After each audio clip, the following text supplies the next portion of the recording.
Why Self-Respect Changes Everything. Written and published by Echo Tales. Introduction. Self-respect is not loud. It does not announce itself. But when it is missing, everything feels harder.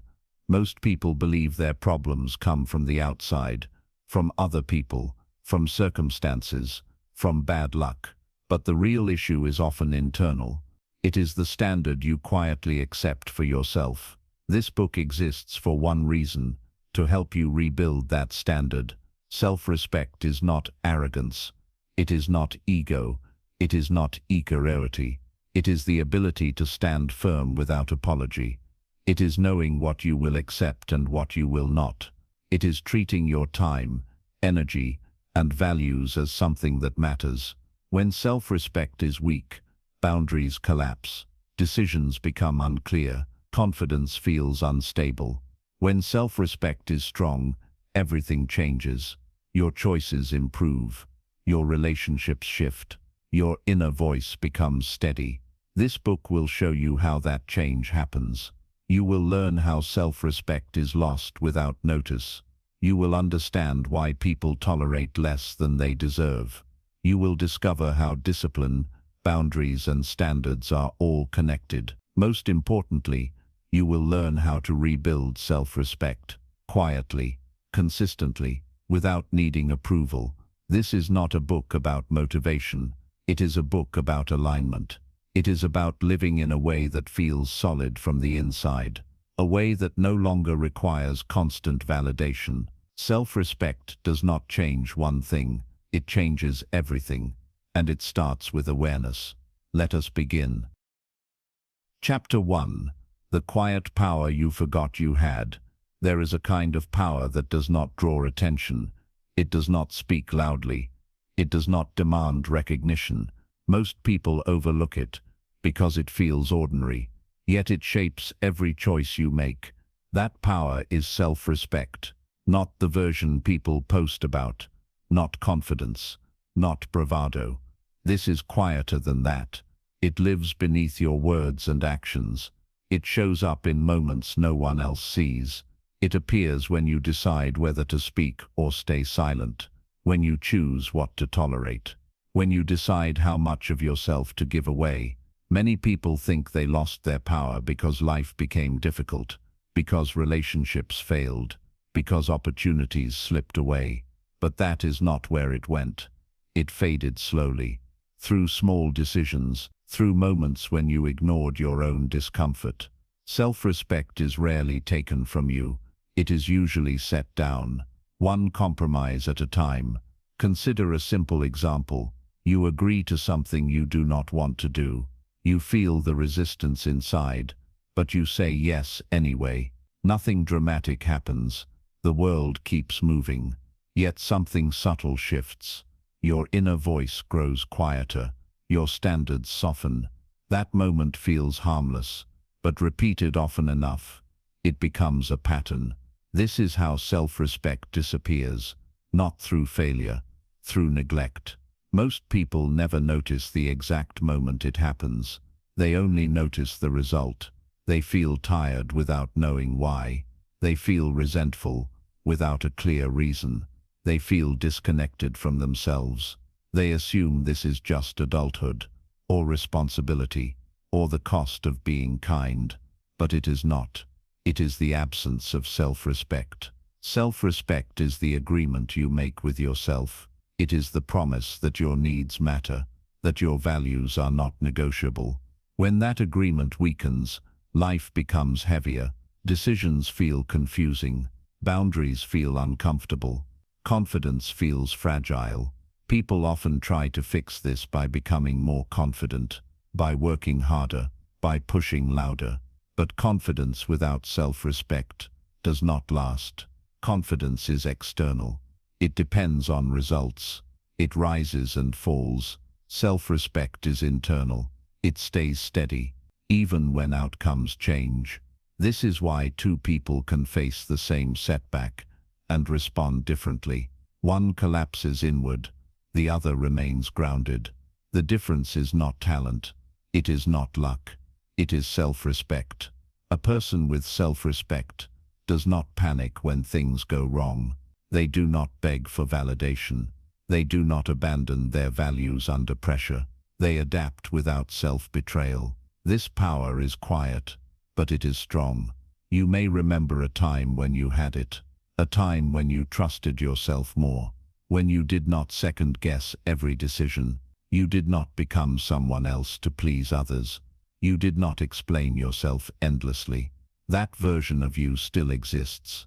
It has not disappeared. It has been waiting for you to stop ignoring the signals, waiting for you to listen again. Self-respect speaks softly. It shows up as discomfort before a bad decision, as hesitation before a compromise. Most people silence that voice. They override it. They tell themselves it is not important. Over time, the voice fades, but it never leaves completely. That is why certain moments feel heavy, why certain choices drain you, why some situations leave you feeling smaller. Those feelings are not weakness. They are information. They are reminders of a standard you once held. This chapter is not about blame. It is about awareness. You do not need to fix everything at once. You do not need a dramatic transformation. You need recognition that self-respect is not a personality trait. It is a practice. It grows when you honor your word to yourself. It weakens when you ignore it. From this point forward, the goal is simple. Notice where you shrink. Notice where you stay silent against your better judgment. Notice where you give more than feels right. These moments matter. They are the places where your quiet power waits to be reclaimed. Self-respect does not arrive with applause. It returns with consistency. Small choices, clear standards, honest decisions. As you move through this book, you will begin to recognize it again, not as something new, but as something familiar, something you forgot you had. And once you remember it, you will see clearly. This power does not change one area of life. It changes the way you walk through all of it, quietly, firmly, without needing permission. Chapter 2. The difference between confidence and self-respect. Many people confuse confidence with self-respect. They sound similar, they often appear together, but they are not the same. Understanding the difference changes how you see yourself. It also changes how you move through the world. Confidence is how you feel about your abilities. It is connected to performance. It rises when things go well. It falls when they do not. Self-respect is different. It is how you value yourself, regardless of outcomes. It is the standard you hold even when no one is watching. Confidence asks, "Can I do this?" Self-respect asks, "Should I accept this?" This distinction matters more than most people realize. A confident person may speak well in public.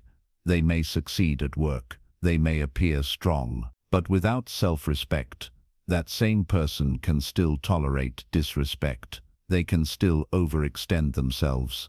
They can still abandon their values to keep approval. Confidence can exist without self-respect.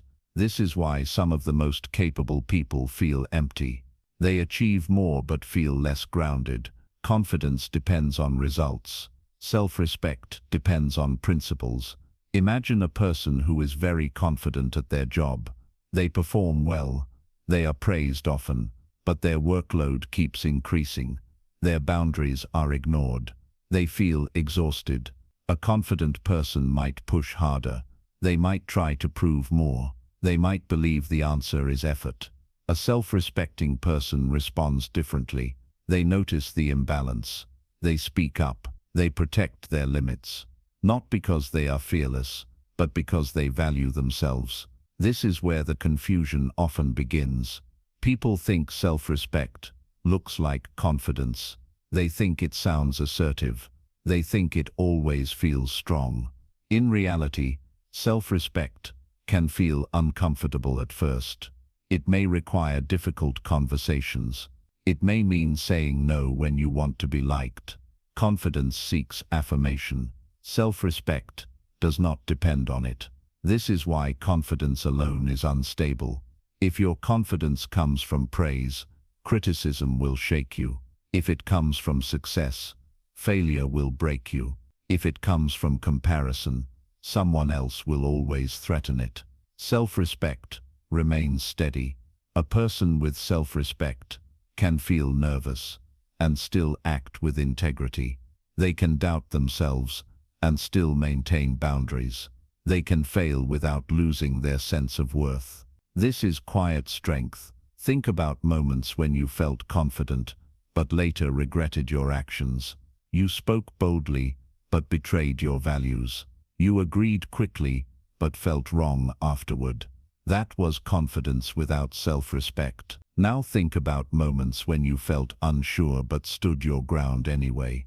You said no even though it was uncomfortable. You walked away even though it was difficult. That was self-respect without confidence. Both moments teach something important. Confidence helps you perform. Self-respect helps you choose. One helps you move forward. The other helps you stay aligned. This is why self-respect must come first. Confidence built on self-respect is stable.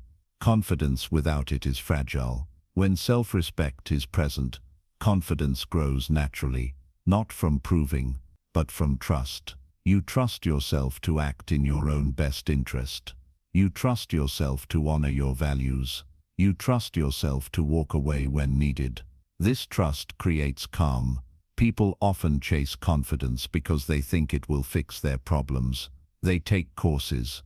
They practice affirmations. They try to appear strong. But confidence cannot repair broken boundaries. It cannot compensate for self-betrayal. It cannot replace self-respect.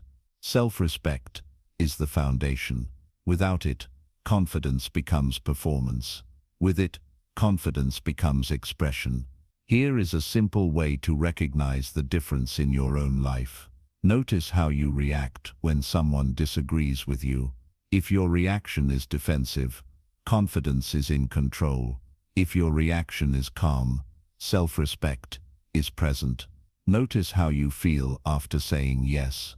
If you feel proud and aligned, self-respect was involved. If you feel drained or resentful, it was missing. Notice how you treat yourself after mistakes. If you attack yourself, confidence was doing the work. If you learn and move forward, self-respect was guiding you. These signals are subtle, but they are reliable. Self-respect does not shout. It does not demand attention. It does not need to prove anything. It simply sets a standard and honors it.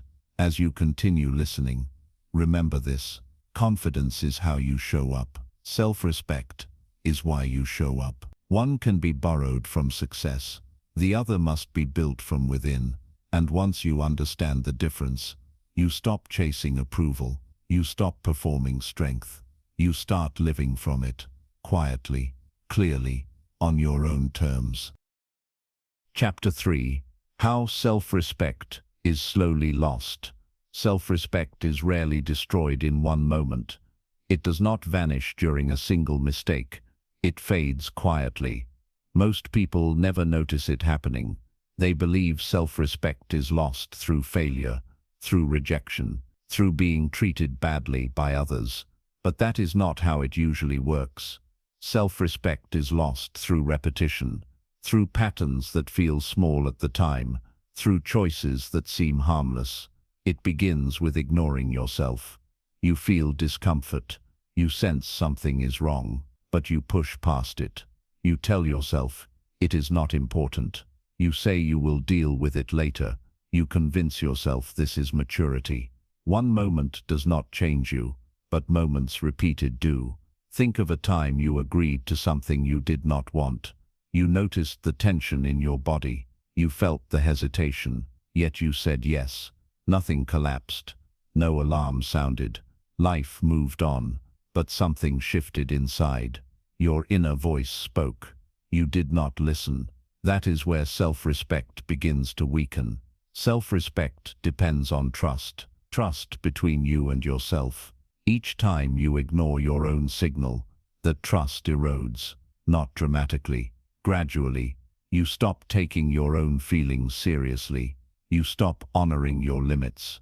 You stop believing your discomfort matters. Over time, this creates distance from yourself. Another way self-respect is lost is through constant justification.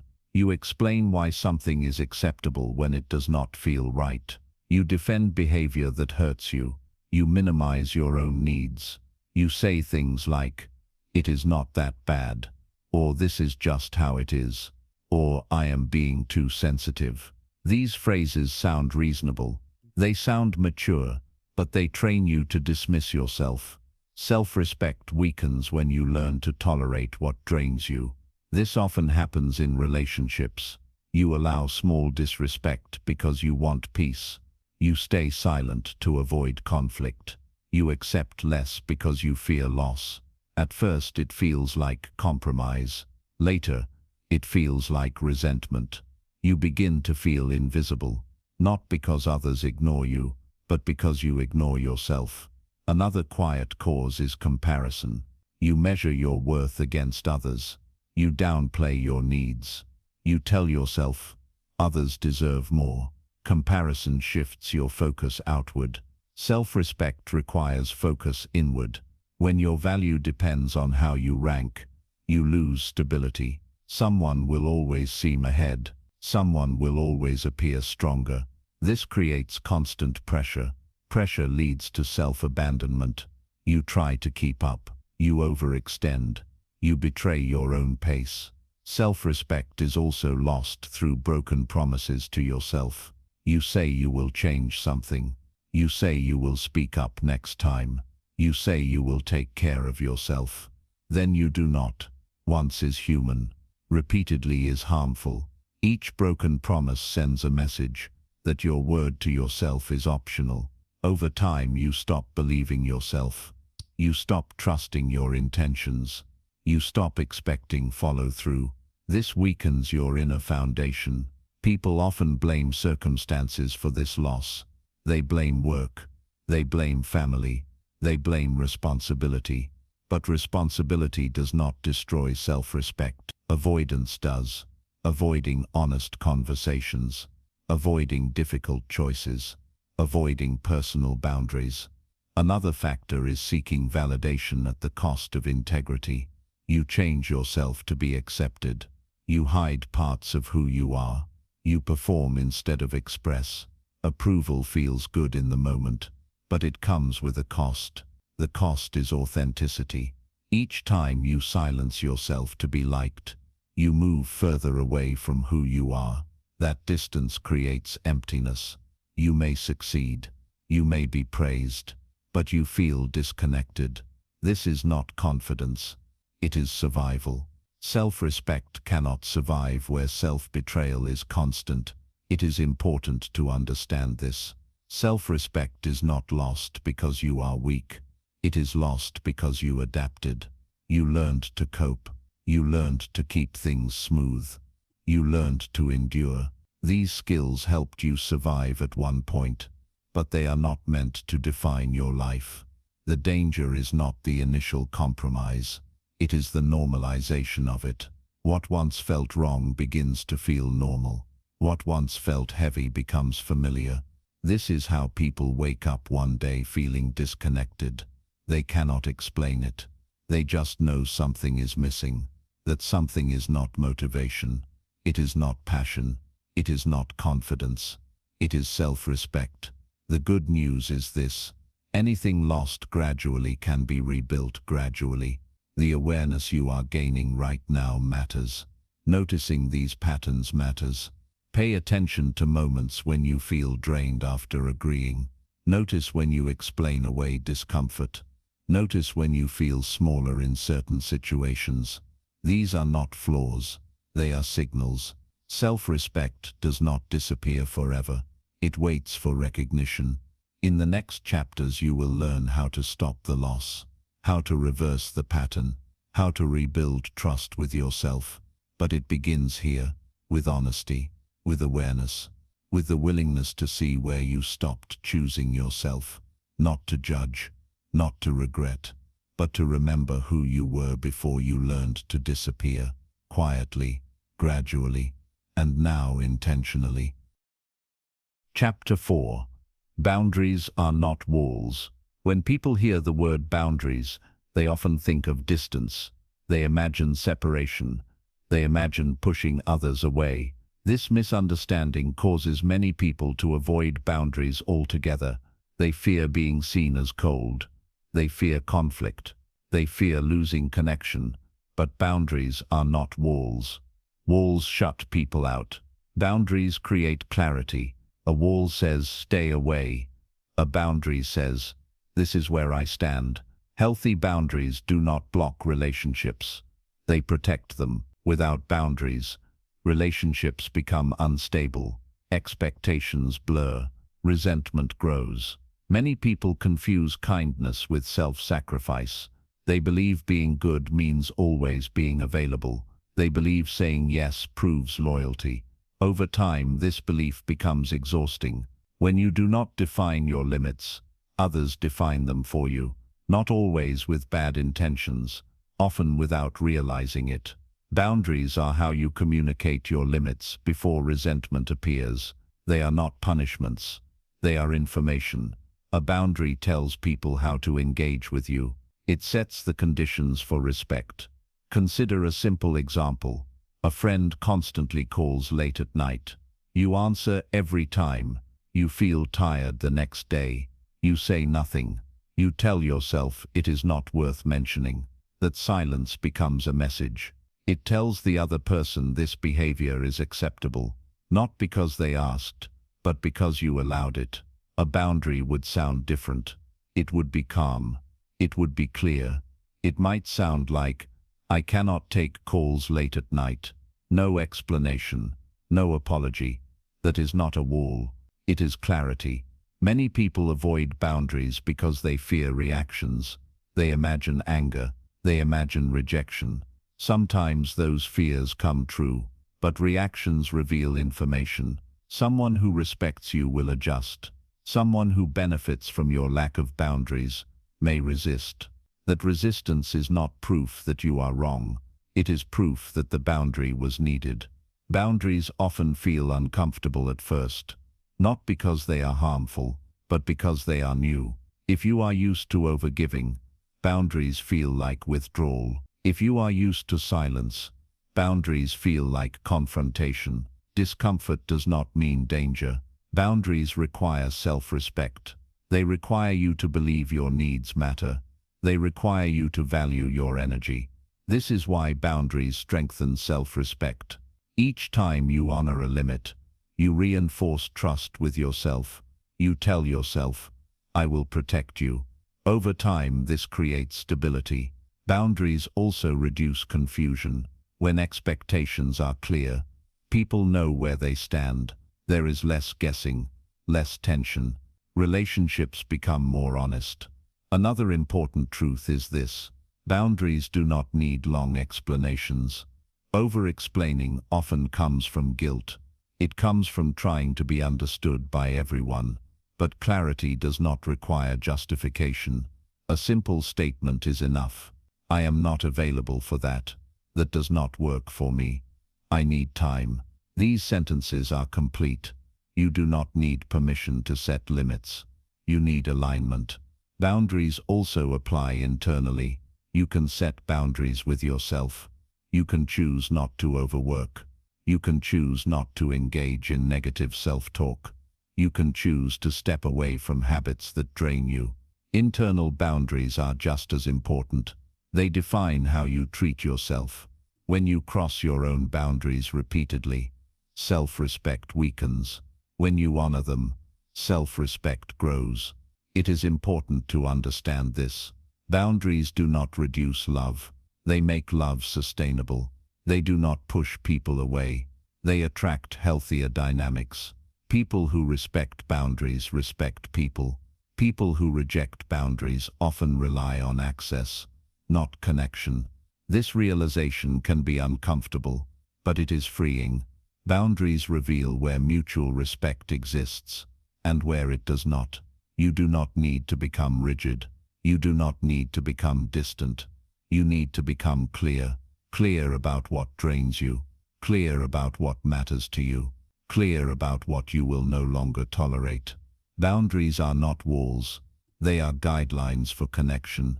They say, this is how we can relate in a way that works for both of us. As you move forward, notice where resentment appears. Notice where you feel taken for granted. These are often signs of missing boundaries. Address them early, calmly, respectfully. Each boundary you set is an act of self-respect. Not loud, not aggressive, just honest. And honesty, when paired with self-respect, creates space for healthier relationships. Not walls, but strong, steady ground. Chapter 5.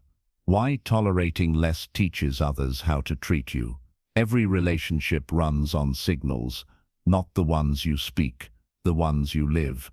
People learn how to treat you by watching what you allow, not once, but repeatedly.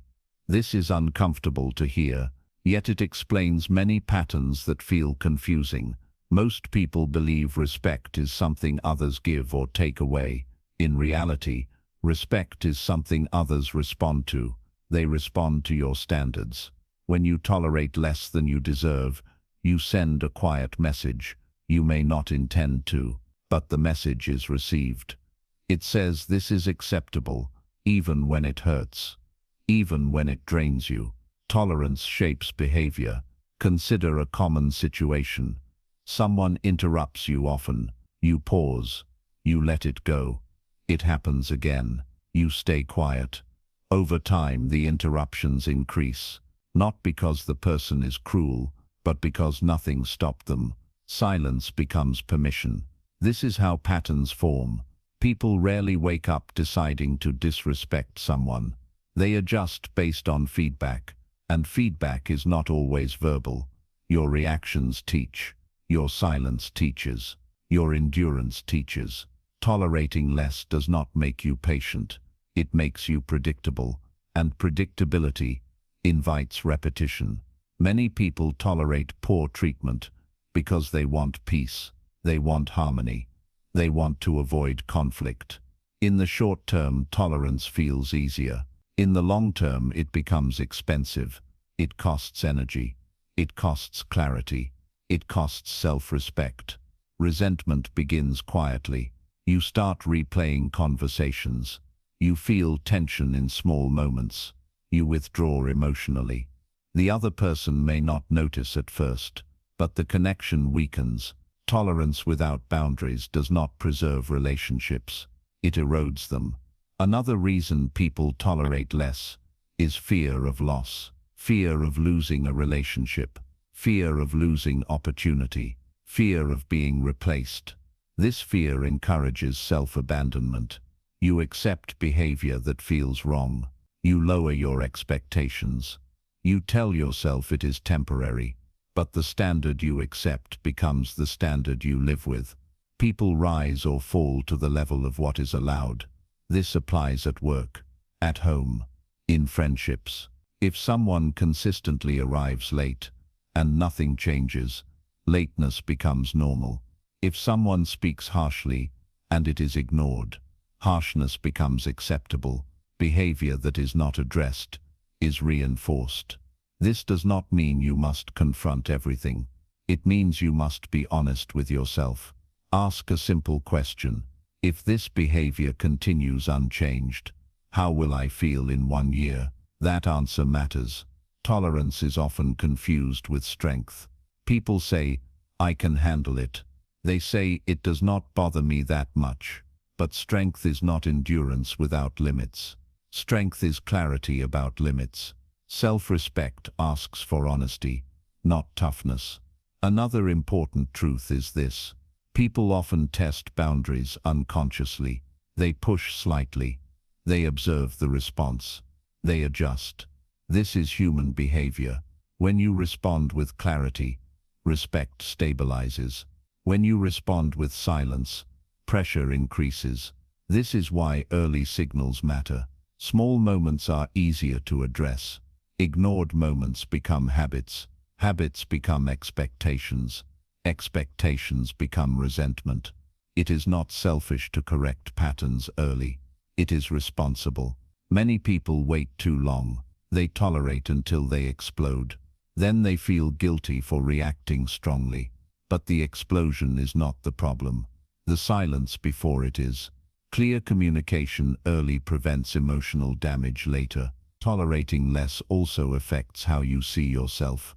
Each time you accept something that violates your values, you reinforce a belief that your comfort is optional, that your needs are secondary. This belief shapes future decisions. You hesitate to speak up. You question your instincts. You feel uneasy asking for what you want. Over time, self-respect weakens. This is why tolerating less never stays external. It always turns inward. The solution is not aggression. It is alignment. You do not need to demand respect loudly. You need to demonstrate it consistently. This means responding differently. It means addressing issues calmly. It means naming what does not work. It means walking away when necessary. Sometimes the most powerful boundary is removal of access, not punishment, not drama, just distance. Distance communicates standards clearly. People who value connection will adjust. People who relied on tolerance may not. Either outcome gives you clarity, and clarity is a form of peace. Here is a simple practice. Notice where you feel drained after interactions. Notice where you replay conversations. Notice where you feel smaller. These are signals of tolerated misalignment. Choose one area to respond differently. Not perfectly, just honestly. Say what you usually silence. Pause where you usually rush to agree. Step back where you usually overextend. These small shifts change the dynamic. You are not teaching others how to treat you through words. You are teaching through behavior. Consistency matters more than intensity. A calm standard held repeatedly reshapes expectations. Tolerating less does not make you difficult. It makes you clear, and clarity invites respect. Not because others suddenly change, but because you do. You stop rewarding behavior that hurts you. You stop normalizing what drains you. In doing so, you reclaim self-respect. Quietly, steadily, and once that happens, the world responds differently, not all at once, but consistently, because the standards you live by become the standards others meet, or fail to meet, and either way, you win. Chapter 6. The Inner Voice That Shapes Your Life. There is a voice you hear more than any other. It speaks before you act. It speaks after you fail. It speaks when no one else is around. This voice shapes your life. It is not dramatic. It is not loud. It is constant. Your inner voice is the narrator of your experience. Most people assume this voice tells the truth. They believe it reflects reality. They rarely question it.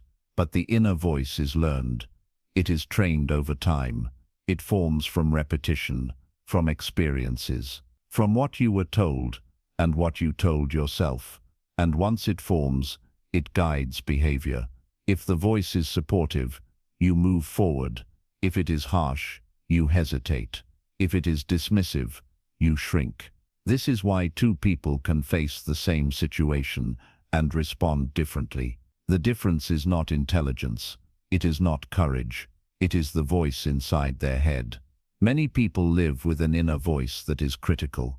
It points out flaws quickly. It highlights mistakes. It questions worth. It sounds like caution, but it acts like control. You hear it when you try something new. It says, "You are not ready." You hear it after a mistake. It says, "You always mess this up." Over time, this voice feels familiar. It feels like truth. But familiarity does not equal accuracy. This voice often formed during moments of pressure, during times when mistakes felt unsafe, during environments where approval was conditional. The voice learned one goal: avoid rejection. So it criticizes first, it restricts first, It holds you back before the world can. It believes it is protecting you, but protection without self-respect becomes limitation. A harsh inner voice erodes trust. You stop believing in yourself. You second-guess decisions. You delay action. This does not mean you lack discipline. It means your inner environment is unstable. Self-respect changes this dynamic. Self-respect does not silence the inner voice. It reshapes it. Instead of attack, it offers guidance. Instead of shame, it offers correction. Instead of dismissal, it offers honesty. There is a difference between accountability and abuse. Accountability says, "That did not work. Adjust." Abuse says, "That did not work. You are the problem." One builds growth, the other builds fear. Listen closely to how you speak to yourself after failure. Do you focus on learning, or do you focus on punishment? Punishment does not improve behavior. It only creates avoidance. Another common pattern is minimizing yourself. The inner voice says, "Do not ask for too much." It says, "Other people have it worse."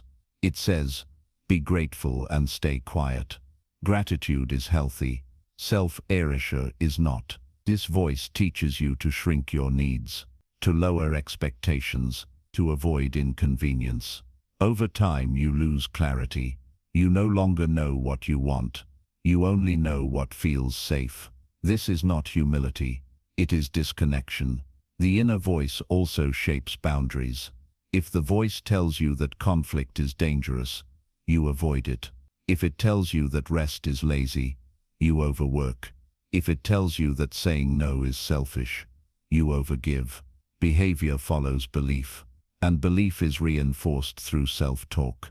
The most powerful part of this voice is its invisibility. You do not hear it as a voice. You hear it as a conclusion. I should not do that. This is not for me. I am just like this. These statements feel final. They close doors.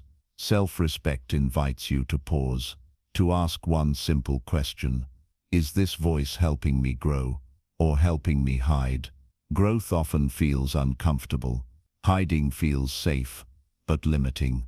This does not mean you must become endlessly positive. That is not the goal. The goal is accuracy. A self-respecting inner voice is honest without cruelty.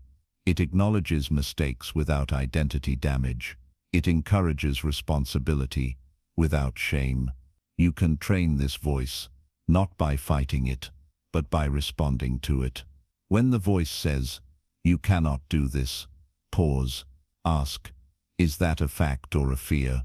When it says, "You always fail," ask, "Always or sometimes?" This gentle questioning creates space.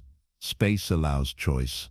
You can also change the tone of your inner voice by changing your actions. Each time you keep a promise to yourself, the voice becomes steadier.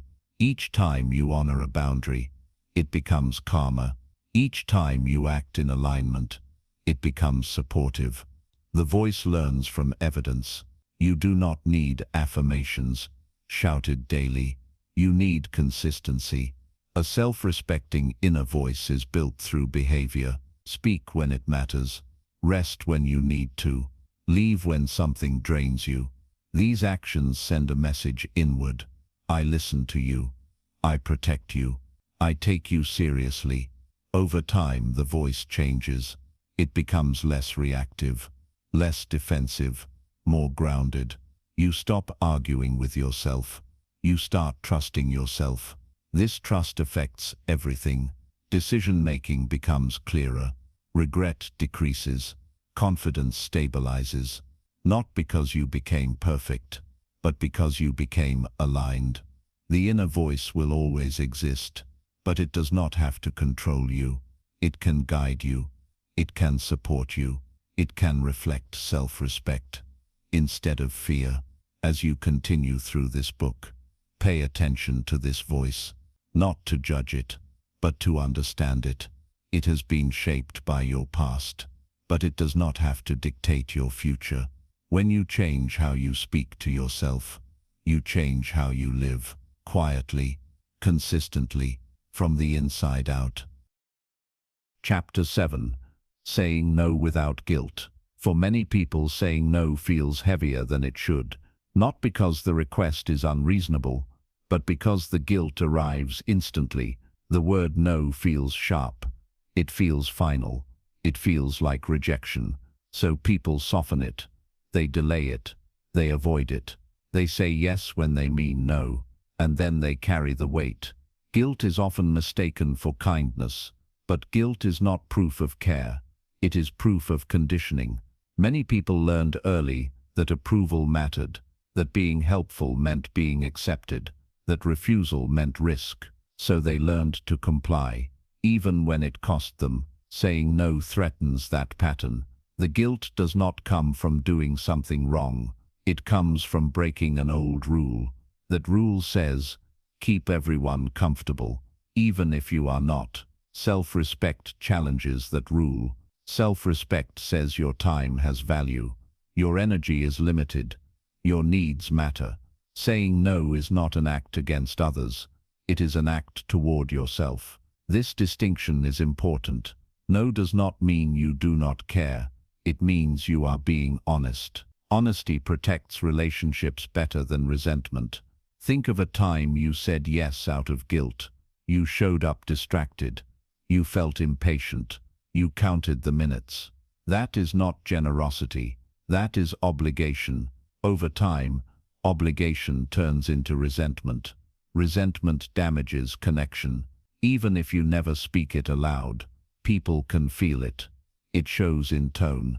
It shows in withdrawal. Saying no early prevents this damage. Many people wait too long. They say yes repeatedly. Then they reach a breaking point. When they finally say no, it comes out harsh. It surprises others. It creates confusion. This is not because no is wrong. It is because it was delayed. Clear boundaries spoken early are easier to receive. Guilt often appears because people imagine reactions. They imagine disappointment. They imagine anger. They imagine being judged. Sometimes those reactions happen, but often they do not. And when they do, they reveal something important. A person who respects you will accept your no. A person who depends on your compliance will resist it. That resistance is not your responsibility. You are not required to manage other people's emotions. This idea can feel uncomfortable. Many people were taught the opposite. They were taught to keep peace, to smooth tension, to carry emotional weight. But emotional responsibility has limits. You can be kind without self-sacrifice. You can be respectful without self-betrayal. Saying no becomes easier when you remove unnecessary explanations. Over-explaining invites negotiation. It suggests uncertainty. It feeds guilt. A clear no is complete. I am not available. That does not work for me. I cannot commit to that. These sentences are respectful. They do not require defense. You are not obligated to justify your limits. Another reason guilt appears is identity.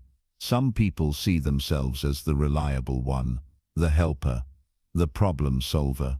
Saying no threatens that identity. But an identity built on exhaustion is not sustainable. Say you too. You can still be caring without being depleted. You can still be supportive without being always accessible. Guilt also fades with practice. The first no feels heavy. The second feels uncomfortable. The third feels manageable. Eventually it feels normal. Not because you stopped caring, but because you started respecting yourself. It helps to remember this. Every yes is a trade. When you say yes to something, you say no to something else.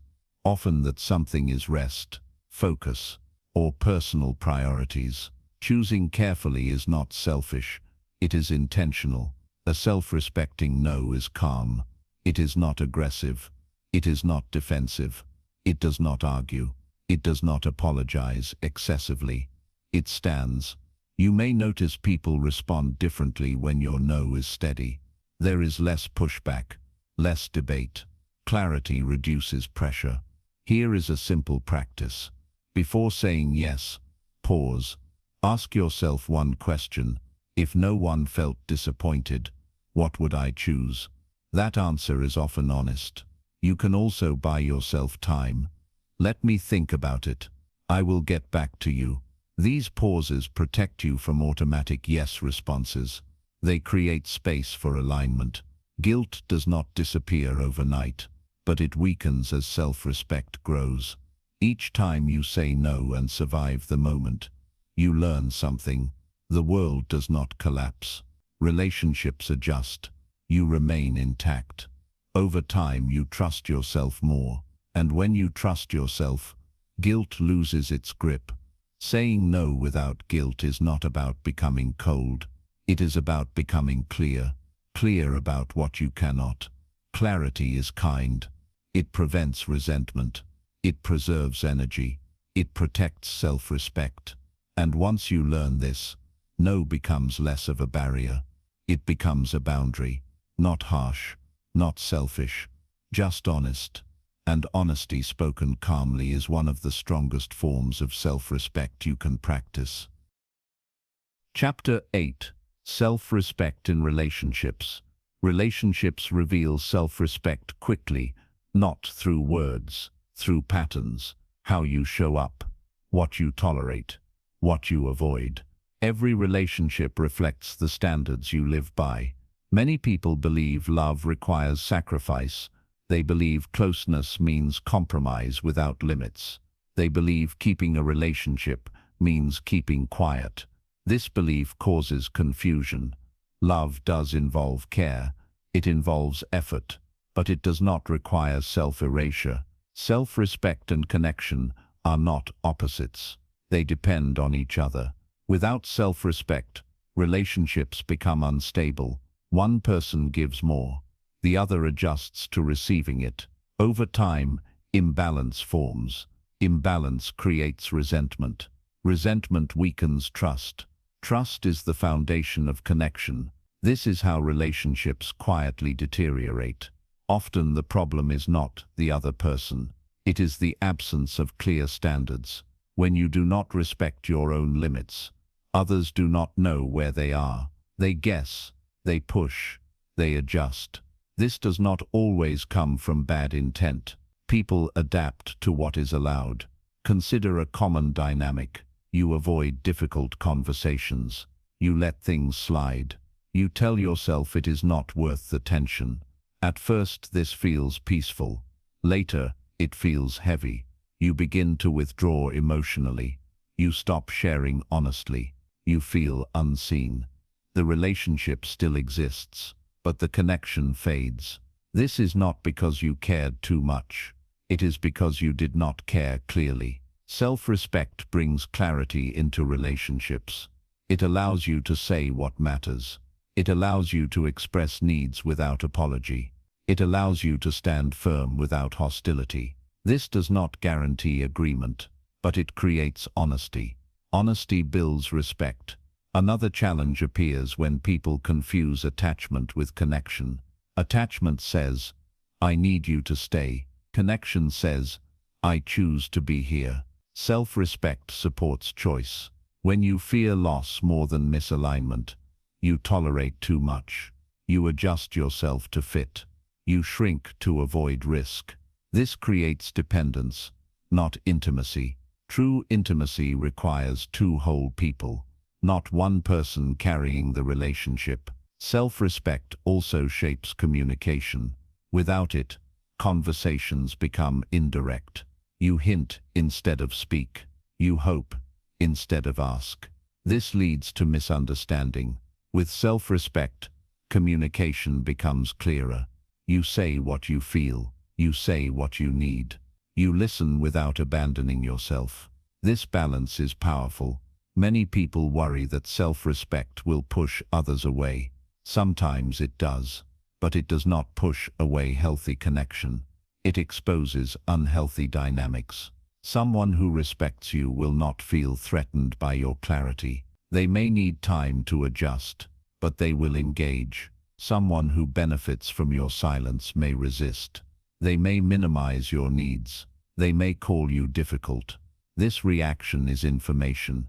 It tells you where respect was missing. Self-respect also changes how you handle conflict.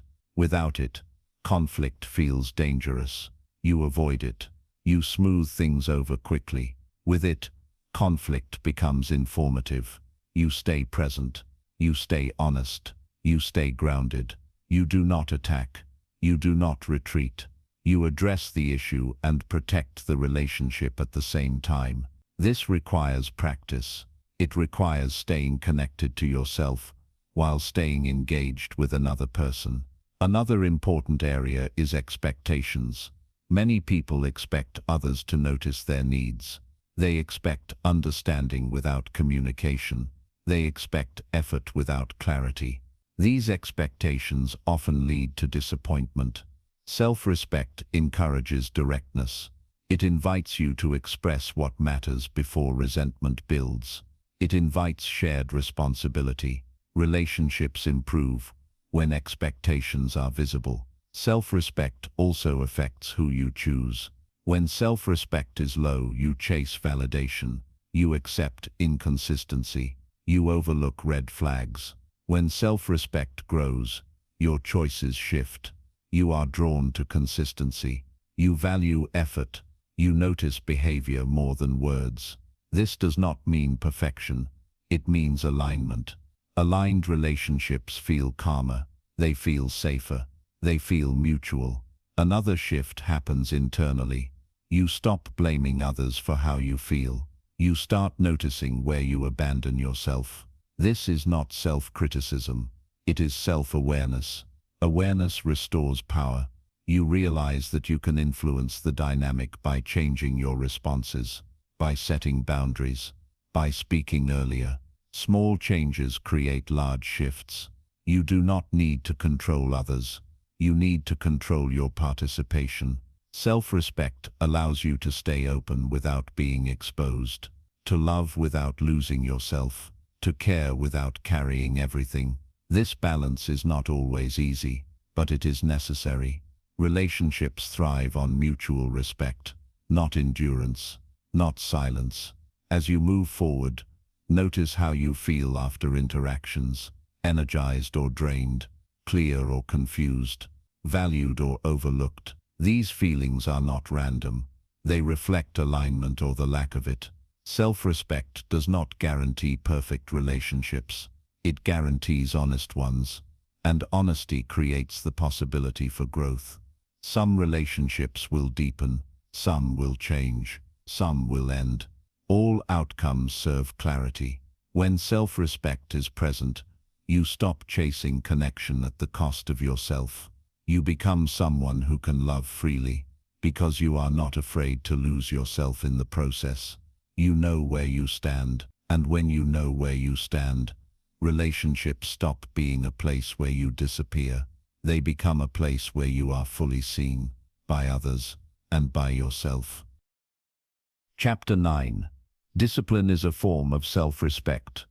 Discipline often gets a bad reputation. It sounds strict. It sounds harsh. It sounds limiting. Many people associate discipline with punishment, with pressure, with forcing yourself to do what you hate. But real discipline is not about control. It is about care. Discipline is a form of self-respect. It is the way you treat your future self. It is the proof that your goals matter. It is the structure that protects your energy. Without discipline, intentions stay theoretical. Plans remain ideas. Self-respect weakens. This does not happen because you are lazy. It happens because there is no system. Self-respect needs structure to survive.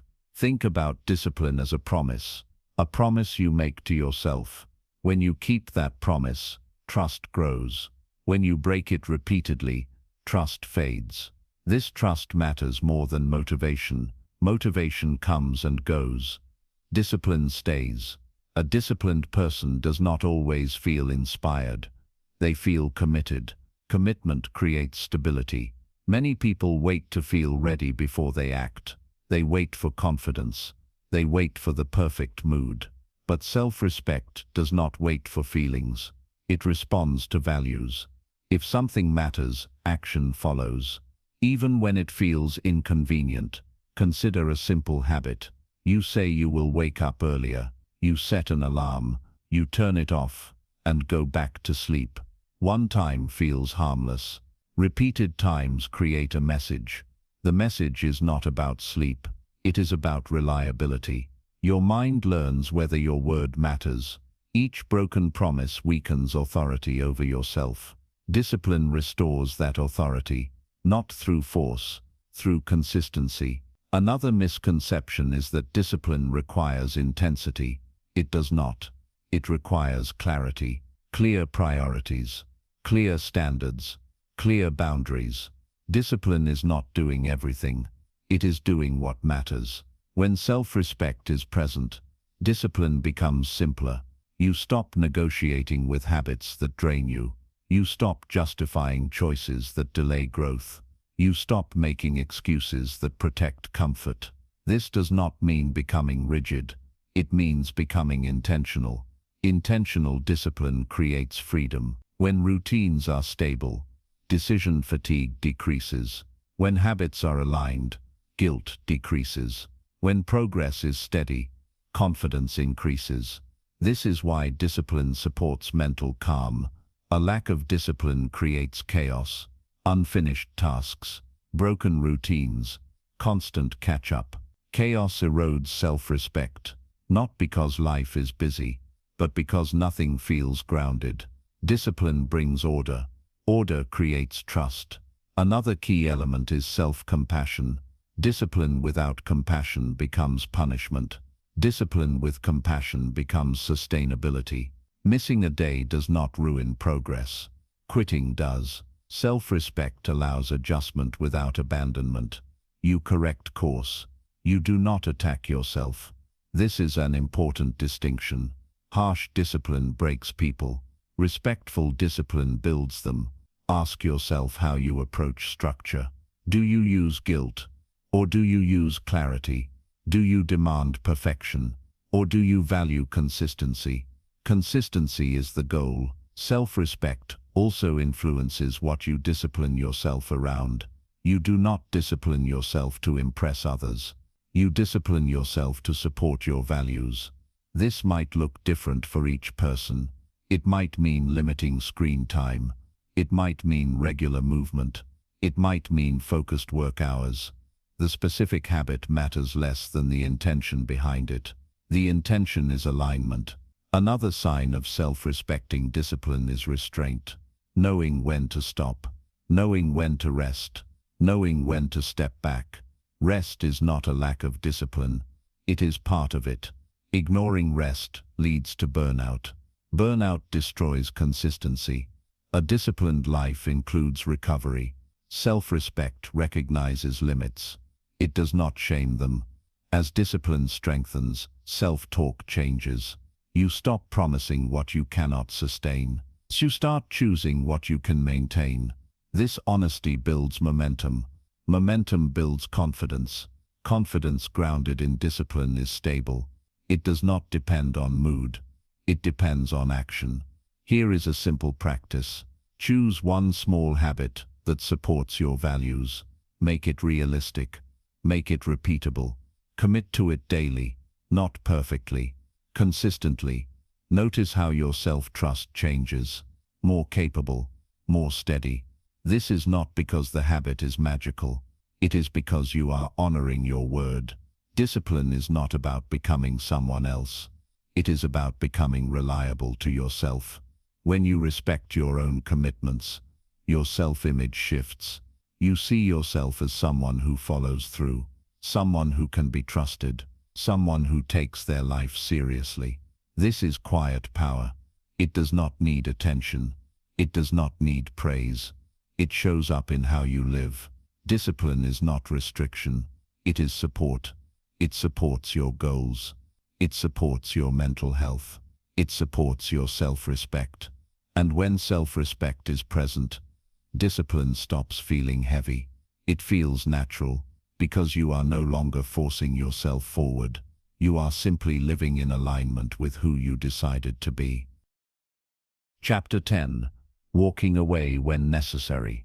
Walking away is one of the hardest decisions a person can make, not because it is dramatic, but because it is quiet. There is no applause, no validation, often no clear ending, yet walking away is one of the clearest acts of self-respect. Most people are taught to stay, to endure, to try harder. They are praised for loyalty. They are admired for patience. They are encouraged to hold on. But no one talks enough about the cost. Staying in situations that drain you slowly reshapes who you are. You become tired in ways rest cannot fix. You lose clarity. You lose presence. Walking away is not quitting. It is choosing alignment over attachment. Many people delay this choice because they wait for certainty. They want proof. They want permission. They want a clear reason that cannot be questioned. That moment rarely comes. Most of the time the signal is subtle. You feel relief at the idea of distance. You feel tension before engagement. You feel smaller after interactions. These signals are not weakness. They are awareness. Self-respect listens to them. Walking away does not always mean leaving physically. Sometimes it means emotional distance. Sometimes it means reduced access. Sometimes it means changed expectations. The form may differ. The intention is the same. Protection. People often stay because they remember the past, how things used to be, what was promised. But self-respect lives in the present. It asks a simple question. Is this situation aligned with who I am now?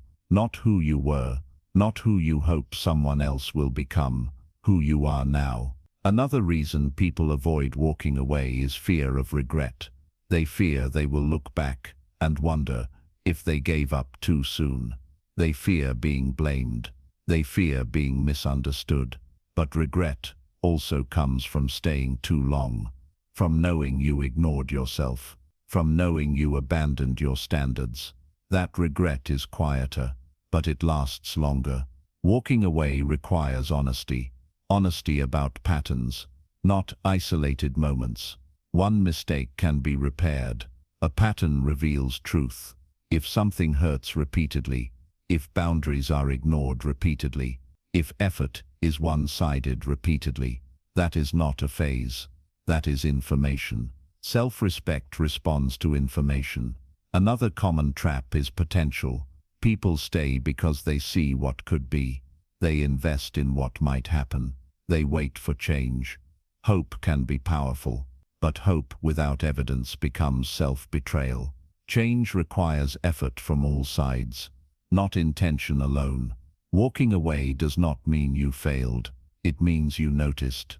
It means you paid attention to your well-being. It means you chose to stop absorbing damage. This choice often feels lonely at first. You may question yourself. You may feel guilt. You may miss what was familiar. Familiarity is powerful. Even pain can feel safer than the unknown. But safety built on discomfort is not real safety. Self-respect invites courage, not the loud kind, the quiet kind, the kind that says, I deserve better, even if better is unclear right now. Another important truth is this. Walking away creates space. Space for clarity, space for healing, space for healthier connections. You cannot receive what fits you while holding what drains you. Letting go is not loss. It is preparation. Some people will not understand your choice. They may question it. They may minimize your reasons. Understanding is not required. Alignment is. You are allowed to choose peace over explanation. You are allowed to leave situations that cost you your self-respect, even if others stay, even if others disagree. Self-respect does not require consensus. It requires honesty with yourself. Walking away also teaches something important. It teaches you that you are not trapped, that you have agency, that you can choose differently. This knowledge strengthens future decisions. You become less afraid of boundaries, less afraid of conflict, less afraid of standing alone, because you know you can survive discomfort And more than that, you can grow through it. Walking away is not the end of something. It is the beginning of something else. Something calmer, something clearer, something more aligned. You may not see it immediately, but you will feel it. In your body, in your thoughts, in your sense of self. When self-respect is present, staying and leaving are both conscious choices, not reactions, not habits. Walking away when necessary is not dramatic. It is deliberate. It is the moment you stop negotiating with your well-being. And once you do that, you stop asking whether you made the right choice, because the right choice feels like relief, quiet, grounded, and deeply respectful of who you are becoming. Chapter 11. Raising your standards without arrogance. The idea of raising standards often makes people uncomfortable. They worry it sounds judgmental. They worry it sounds entitled. They worry it will push others away, so they lower expectations instead. They stay flexible. They stay accommodating. But lowering standards does not create harmony. It creates frustration. Raising standards is not arrogance. It is clarity. Arrogance looks outward. It says, I am better than you. Self-respect looks inward. It says, I know what works for me. The difference is important. Arrogance demands. Self-respect decides. When your standards are unclear, you accept anything. When they are clear, you choose carefully. This does not make you superior. It makes you intentional. Many people fear raising standards because they associate it with perfection. They think it means expecting too much. They think it leaves no room for mistakes. But healthy standards are not rigid. They are consistent. They define what is acceptable, not what is flawless. For example, a standard might be honesty. That does not mean people never make mistakes. It means dishonesty is addressed. Another standard might be effort, not constant intensity, but consistency. Standards protect values. Without them, values remain theoretical. Another common fear is loneliness.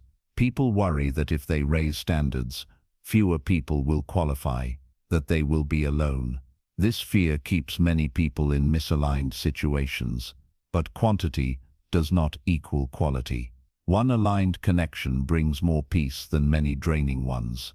Raising standards filters relationships. It does not eliminate them. It removes what no longer fits. This creates space.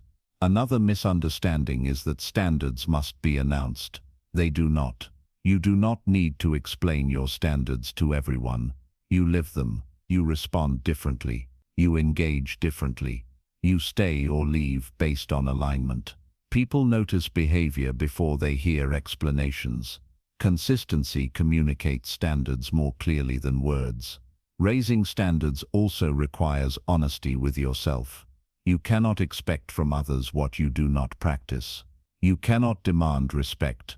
You do not model. Self-respect begins internally. If you raise standards for rest, you must honor rest. If you raise standards for communication, you must communicate clearly. This alignment builds credibility, not arrogance. Another important distinction is between preference and standard. Preferences are flexible. Standards are non-negotiable. You may prefer punctuality. You may require respect. You may prefer enthusiasm. You may require honesty. Knowing the difference prevents unnecessary conflict. It also prevents self-betrayal. Raising standards can feel uncomfortable at first, especially if you are used to adapting. You may second-guess yourself. You may wonder if you are being difficult. This is normal. Discomfort often appears when you stop overcompensating. But over time, clarity replaces doubt. You begin to feel steadier, less reactive, more grounded. Others respond to this energy. Some will adjust. Some will drift. Some will resist. All outcomes provide information. The right people do not feel threatened by standards. They feel safe around them. Standards create trust. When people know where you stand, they do not need to guess. They know what to expect. This reduces tension. Another benefit of higher standards is reduced emotional labor. You stop explaining basic needs. You stop negotiating core values. You stop managing repeated disappointment. This frees energy. Energy that can be invested in growth, in creativity, in presence. Raising standards also changes your internal dialogue. You stop asking, "Is this good enough for them?" You start asking, "Is this right for me?" This shift is powerful. It moves authority inward. You are no longer waiting to be chosen. You are choosing. Choosing where to invest time. Choosing who has access. Choosing what deserves effort. This does not make you closed. It makes you clear. Here is a simple reflection. Notice where you feel drained repeatedly. Notice where excuses replace effort. Notice where respect feels conditional. These areas often lack standards. Choose one area to raise slightly, not dramatically, just enough to feel aligned. Respond sooner. Address issues earlier. Leave situations that consistently miss the mark. Small changes reinforce standards. Standards do not require confrontation. They require consistency. You do not need to announce them. You need to live them. Arrogance seeks validation. Self-respect seeks alignment. Self-respect seeks alignment. The other creates stability. When your standards rise from self-respect, not ego, something changes. You feel calmer, less defensive, more secure, because you are no longer trying to prove worth. You are honoring it. Raising your standards without arrogance is not about becoming untouchable.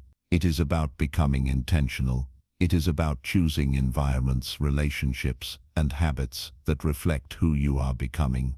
And when your life reflects your standards, self-respect becomes effortless, not because everything is perfect, but because everything is aligned, quietly, confidently.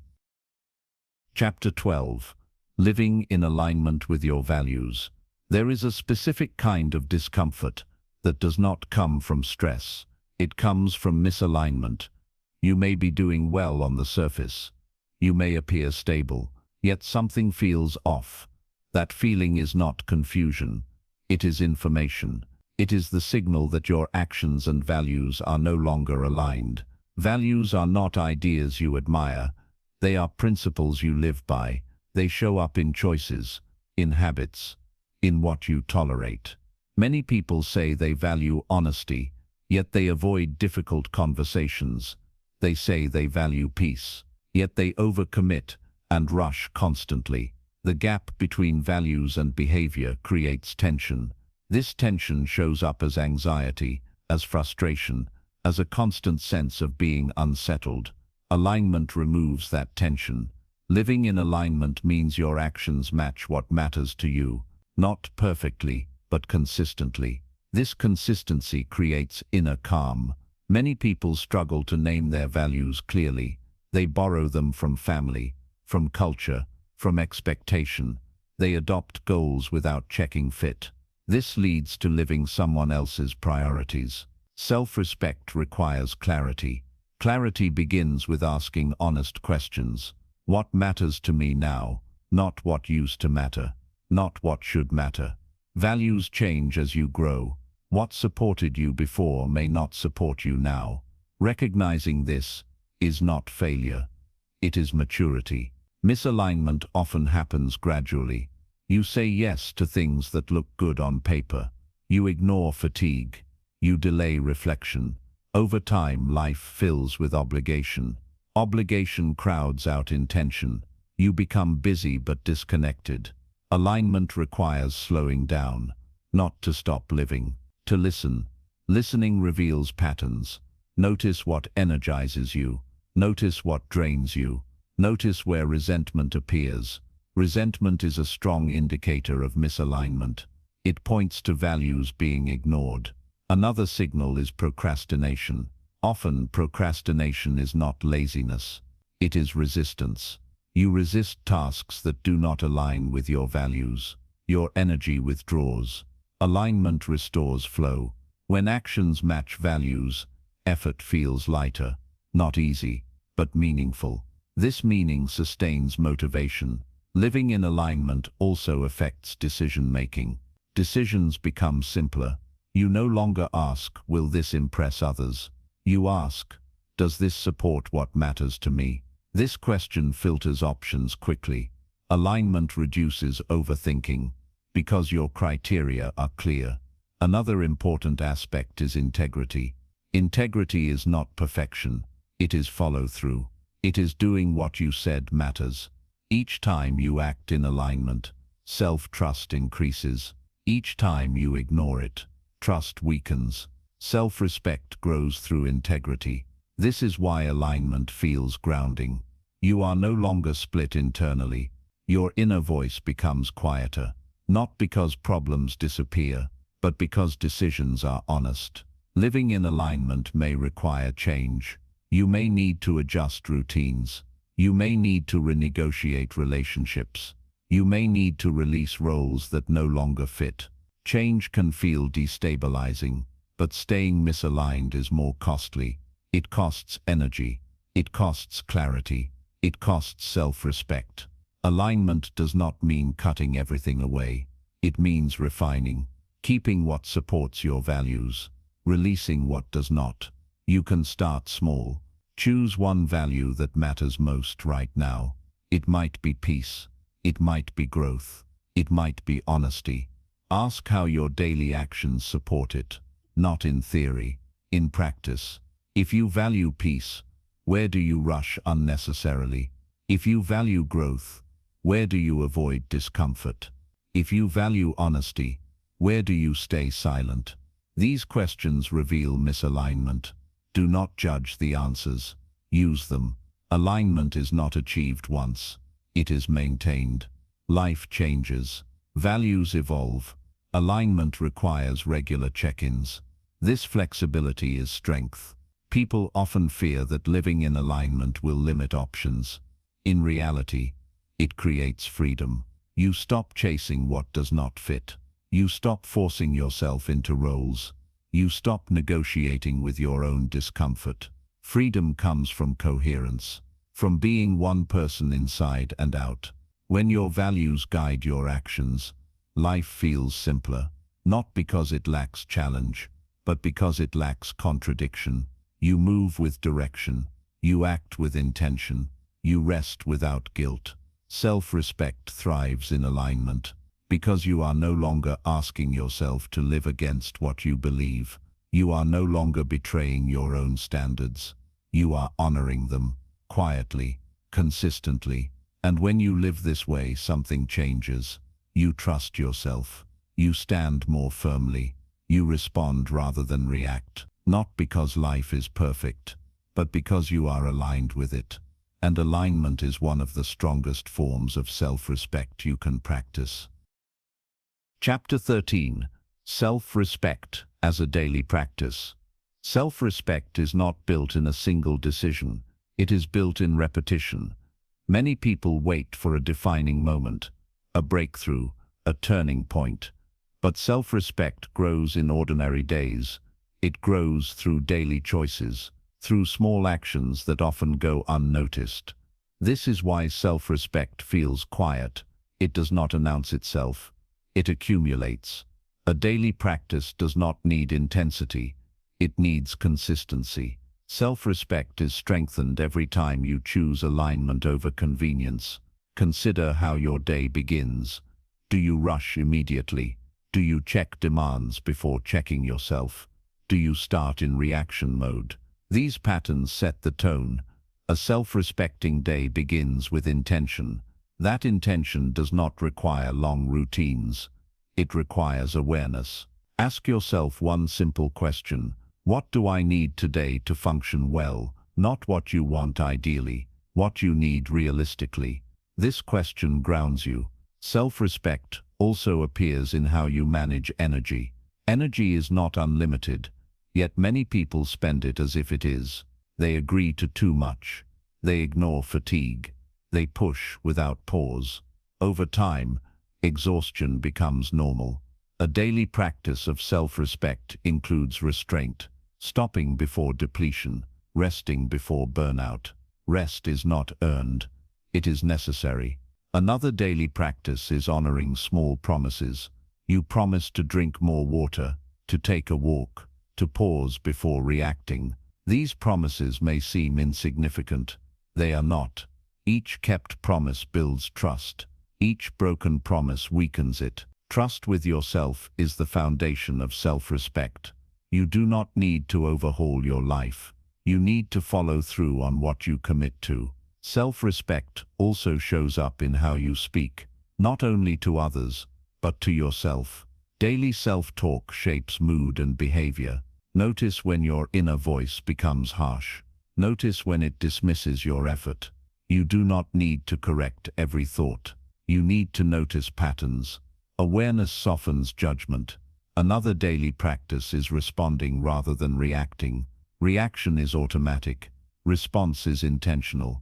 When something triggers you, pause. Ask what you need before you answer.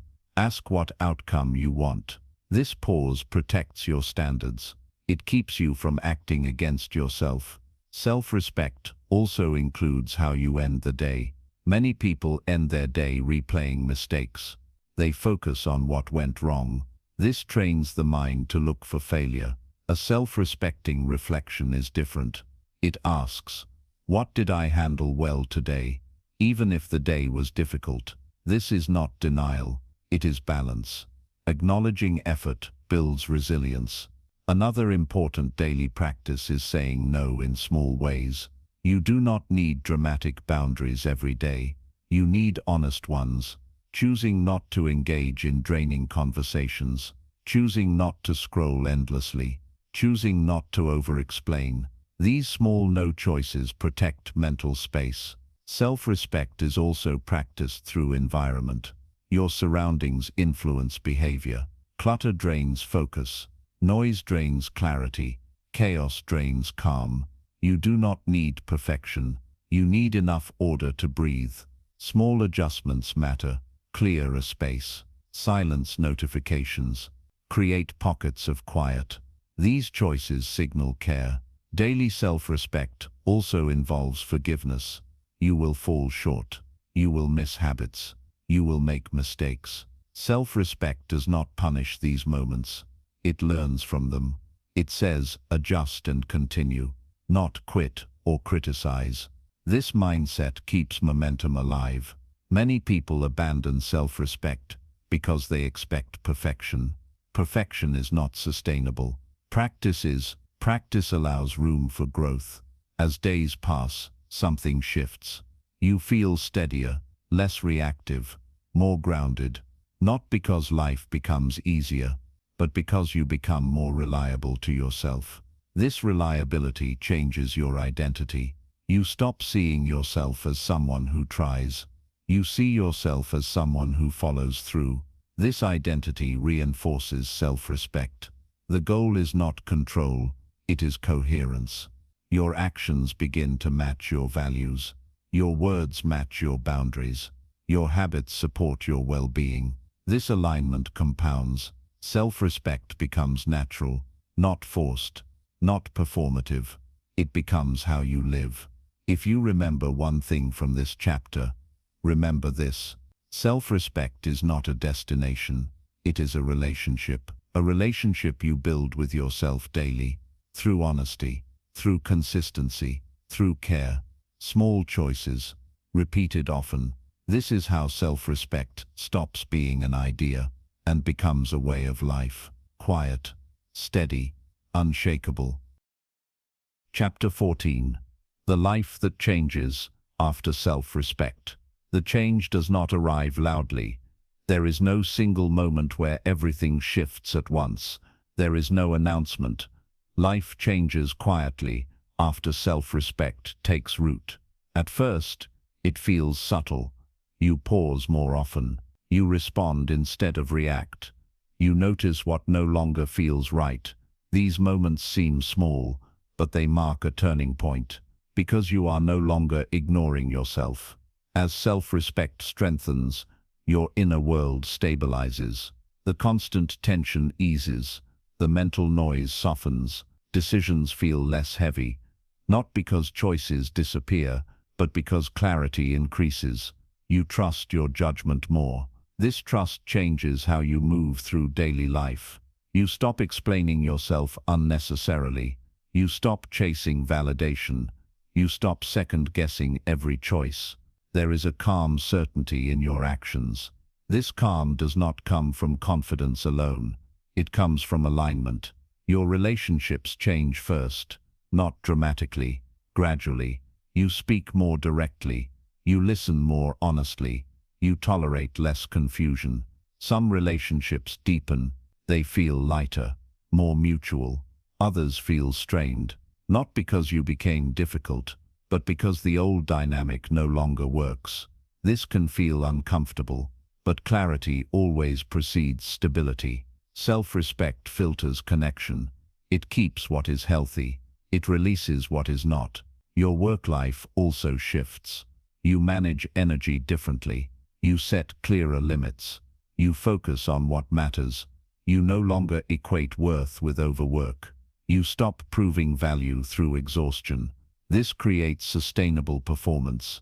You show up more present, more focused, more grounded. Opportunities align with effort instead of urgency. Self-respect also changes how you experience failure. Failure no longer defines you.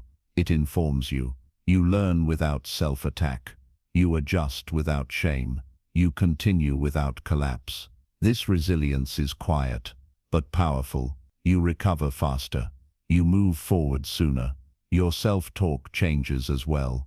The voice becomes steadier, less critical, more supportive, not overly positive, just fair. You hold yourself accountable without cruelty. You acknowledge progress without minimizing it. This balance creates emotional stability.